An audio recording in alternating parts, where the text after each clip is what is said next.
Autumn of 1843 was a dark time for me. I was a young author, and until that year, quite successful. But my last work was not doing well. Advances on royalties were cut back drastically, and I suddenly found myself faced with questions of how to meet my financial obligations. My mind was so haunted by these problems that in place of sleep I took to walking the black streets of London long after most sober people had gone to bed.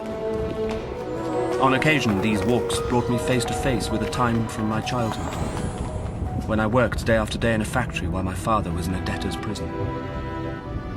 Now, I was faced with a very real possibility that those days from my past could suddenly become the future for my own family. This was horrifying to me.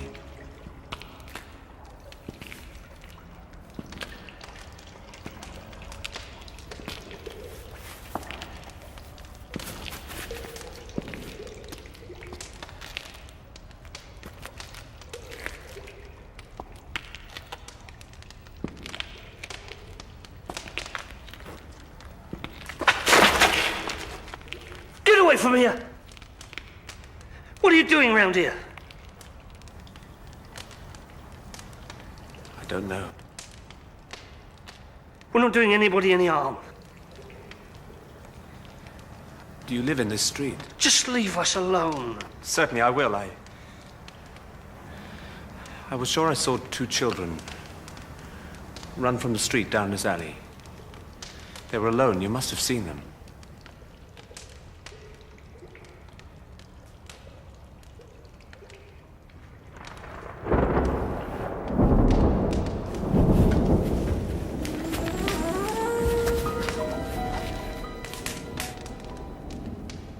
These are your children.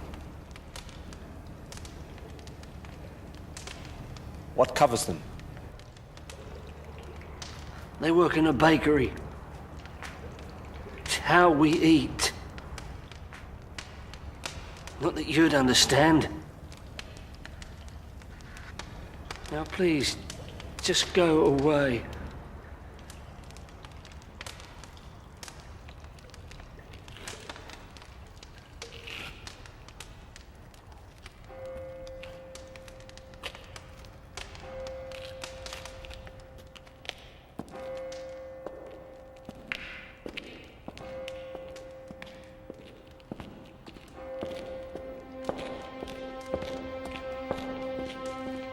To anyone who might have looked at my problems from their view, a solution no doubt would have seemed very simple.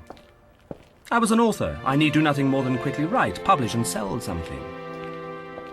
In point of fact, they would have been right. There was no other solution. Not for me, at least. There were, however, difficult parts to this simple solution. They were, obviously, what to write. And the speed in which that what would have to be written. The one cannot follow without the other. My mind, though, was paralyzed. I was so fixed upon the depth and extent of my problems and how fast I needed to solve them, that there was no room left for that crucial what.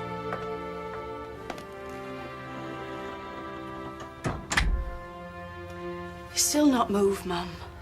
When I went in this morning with his breakfast, he was sitting in just the same way, only he was sleeping. Now he's awake, but he's not moved a fraction.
go. You go. Go.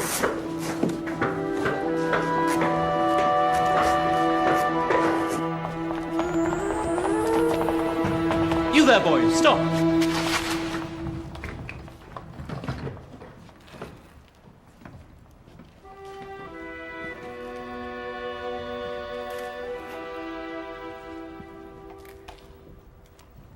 Do you know me, sir?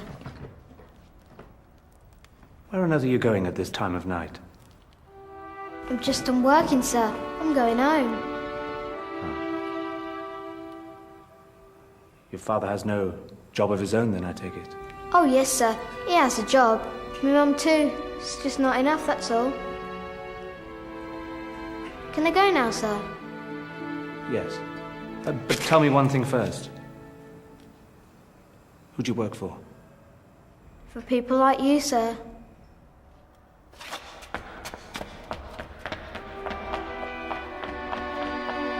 Then, one night, for the first time in many, many days and nights, the all-consuming thought of needing to make money left me. In place of these thoughts was put a very deep reflection. A reflection where images from the past were mingled with those from the present. Slowly, a part of myself, long buried, began to emerge from the streets I'd been walking. I felt as if I were a young boy again, working away in a factory, longing for a different life.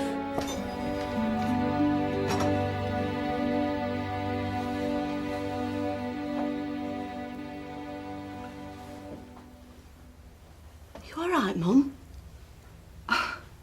Yes, I'm fine. I've been here for quite some time. But why, Mum? I woke up in the night and I heard him crying. And when I reached the door to go into him, he was suddenly laughing. It went on like that all night. And in between the crying and the laughing, he talks to himself. God bless him, Mum. He must be at his wit's end. No. I think he's finally writing. You see? Perhaps it's best if I not go in right now.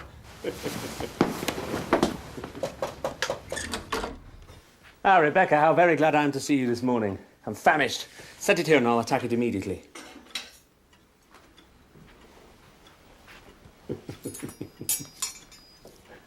Good to see you in better spirits, sir.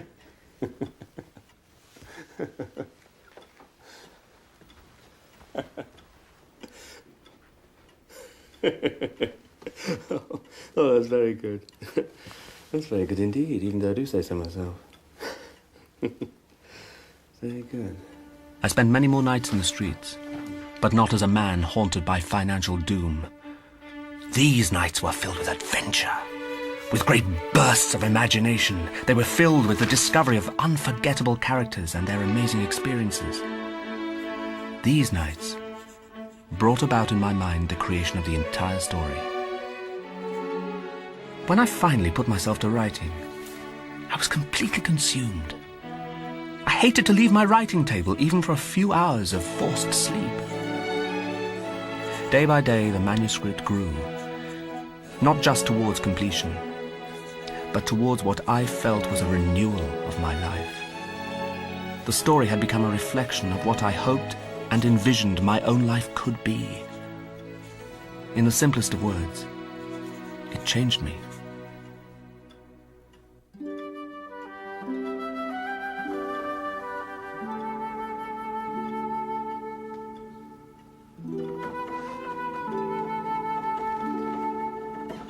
Gradually, the thoughts of money, debts, and financial obligations began to recede in importance. They became much more centered on how the book could be published and sold, so that even those of very modest means could afford it.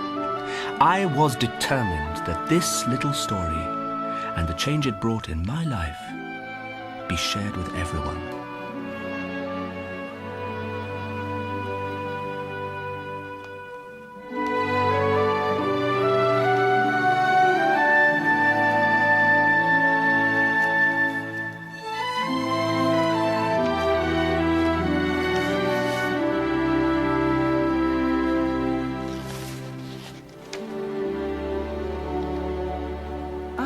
endeavoured in this ghostly little book to raise the ghost of an idea which shall not put my readers out of humour with themselves, with each other, with the season, or with me. Mayn't haunt their houses pleasantly. Their faithful friend and servant, C.D.